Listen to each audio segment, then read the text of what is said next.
নমস্কার, আমার চ্যানেলে একটি নতুন পর্বে আপনাদের সকলকে জানাই অনেক অনেক স্বাগত। আজ আমাদের জন্য একটি বিশেষ দিন, একটা স্বপ্ন পূরণ বলা যায়। আর আপনারা তো টাইটেল দেখে বুঝতেই পেরে গেছেন সেটা কি। আজ আমরা গাড়ি ডেলিভারি নেব।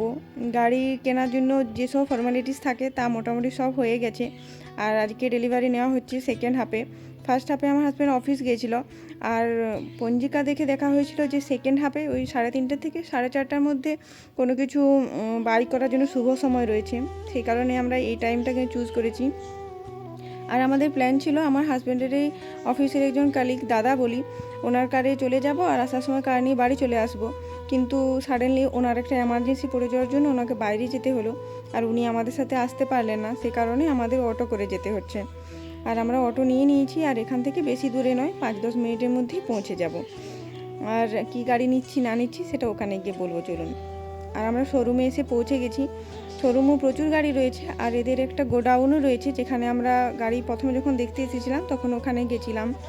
ওখানে গাড়িগুলো সব রাখা থাকে, যখন ডেলিভারির ডেট আসে তার 1-2 দিন আগে নিয়ে এসে একদম পরিষ্কার ক্লিন করে তারপর ডেলিভারির জন্য রাখা হয়। আর এই যে ব্লু কাপড় দিয়ে ঢাকানো আছে, এটা আমাদের গাড়িটা। আমরা বলেছিলাম রেড কাপড় দিয়ে ঢাকা দিতে, কিন্তু ওদের কাছে রেড কাপড় ছিল না, সেই কারণে ব্লু কাপড় দিয়ে দিয়েছে। আর আমি তো আগেই বললাম সব রকম ফর্মালিটিস হয়ে গেছে। 1-2 সাইন রয়েছে যেগুলো করলেই আমাদের কার ডেলিভারি দিয়ে দেবে। আর আমরা আজকে নাম্বার প্লেটও একেবারে লাগিয়ে নেব।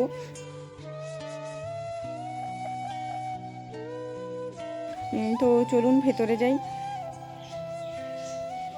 কোনো কিছু শুভ কাজে আসলে দেখবেন বাড়ির যদি সবাই থাকে তাহলে খুব ভালো লাগে। আমার বিয়ের পরপরই, আমার বিয়ের 1 বছর পরই, এখন আমার বিয়ে 2 বছর হয়নি, যখন আমাদের বাড়িতে প্রথম কারটা নেওয়া হয়েছিল ওটা আর্টিগা ছিল।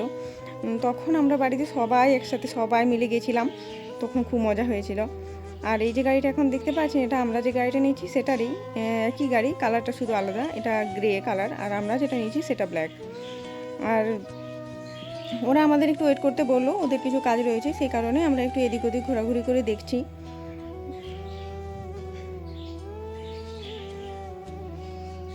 এখানে অনেকগুলো গাড়ি ডেলিভারির জন্য একদম রেডি করা রয়েছে, দেখতে পাচ্ছেন আশেপাশে সব গাড়িগুলো। সেরকম বিশেষ কিছু সাজানো হয়নি, আমরা চেয়েছিলাম কিন্তু ওরা করে উঠতে পারেনি, তো ঠিক আছে, কোনো ব্যাপার নয়। তো অবশেষে আমাদের বাকি ফর্মালিটিসগুলো হয়ে যাচ্ছে। আর ওদের যে গাড়িতে যে বাকি ফিচার্সগুলো রয়েছে সেগুলো সম্পর্কে ওরা আমাদের একটু বোঝাচ্ছে। প্রচুর ফিচার্স রয়েছে যেগুলো কী বলবো, ইউজ টু হতে একটু টাইম লাগবে। তো ওদের যেটা কাজ ওরা তো সেটা করবেই, সব ওরা বুঝিয়ে দিচ্ছে।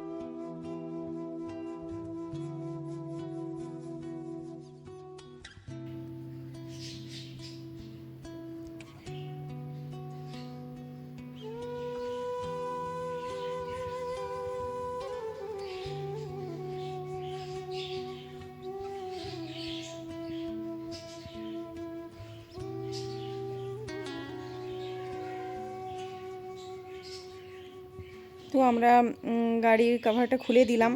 আর আপনারা দেখতেই পাচ্ছেন আমরা একটা ব্ল্যাক কালারের গাড়ি নিয়েছি, আর এটা ভারনা টপ মডেল অটোমেটিক। আমরা ম্যানুয়ালটা চেয়েছিলাম, কিন্তু কোথাও গুজরাটের কোথাও ম্যানুয়ালটাতে ব্ল্যাক কালার ছিল না, আর আমরা ব্ল্যাক কালারের গাড়িই নিতে চেয়েছিলাম, সেই কারণে অটোমেটিক নিতে হলো। ম্যানুয়ালটা হলে আমাদের কিছু টাকা কম লাগতো, অটোমেটিকটা হওয়ার জন্য আমাদের 1-1.5 লাখ টাকার মতো বেশি দিতে হলো। যাই হোক, আমাকে ওখানে শোরুম থেকেই পুজো করার জন্য থালায় করে সিঁদুর, আবির, আতপ চাল সব কিছু দিয়েছিল। আমি নিজের মতো যতটুকু জানি সেটা করার চেষ্টা করলাম, আর ওরাও আমাকে একটু বলে দিচ্ছিল যে কী কী করতে হবে।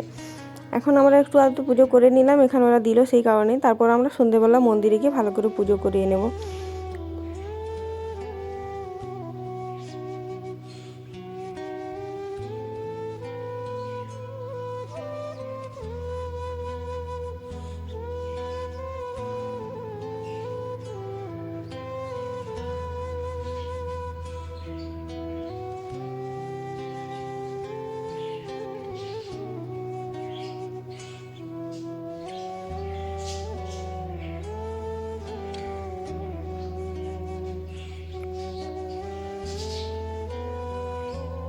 যাই হোক, এখানে পুজো তো হয়ে গেল। তারপর বাকি একটু যা গাড়িটাতে বাকি ছিল ক্লিন করা, সেগুলো ওরা করে দিচ্ছে। তারপর নাম্বার প্লেটটা লাগিয়ে দেবে। গুজরাটের নিয়ম আছে যে নাম্বার প্লেট না লাগিয়ে গাড়ি শোরুম থেকে বাইরে বের করা যাবে না। সেই কারণে নাম্বার প্লেটটা আজকেই লাগিয়ে নিতে হবে। আর আমরা নিয়েছি BH নাম্বার, মানে হচ্ছে ভারত নাম্বার। অল ইন্ডিয়া সব জায়গাতেই নাম্বার চলবে। যেহেতু আমার হাজব্যান্ডের ট্রান্সফারেবল জব, তো কখন কোথায় থাকতে হবে তার তো ঠিক নেই, বারবার তো নাম্বার প্লেট চেঞ্জ করা যাবে না। সেই কারণে এই নাম্বারটা আমরা নিয়েছি। আর ওরা দেখুন একটা কি সুন্দর ফ্রেম বানিয়ে দিয়েছে। ওরাও এখানে ক্যামেরা এখনই ছবি নিল আর এখনই ফ্রেম বানিয়ে দিল। আমাদের এই সুন্দর স্মৃতিটাকে ওরা ফ্রেম বন্দি করে দিয়েছে, আর আমি বাড়ি গিয়ে সুন্দর করে সাজিয়ে রেখে দেবো। খুবই ভালো পছন্দ হয়েছে আমার এটা। আর এখন সন্ধেবেলা আমরা এসেছি গাড়ির পুজো করার জন্য। এটা লাম্বের মহারাজের মন্দির, আসলে একটা হনুমানজির মন্দির। খুবই জাগ্রত এই মন্দির। আর আমাদের বাড়ি থেকে 10-12 কিলোমিটার হবে, তার বেশি নয়। আর সন্ধেবেলা ওই দাদাও এসেছে আমাদের সাথে। আর পুরোহিত মশাইকে বলা হলো উনি বাইরে গিয়ে গাড়িতে পুজো করে দেবেন।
পুজো মোটামুটি হয়ে গেছে, আর ভিডিওটা আর লম্বা করছি না।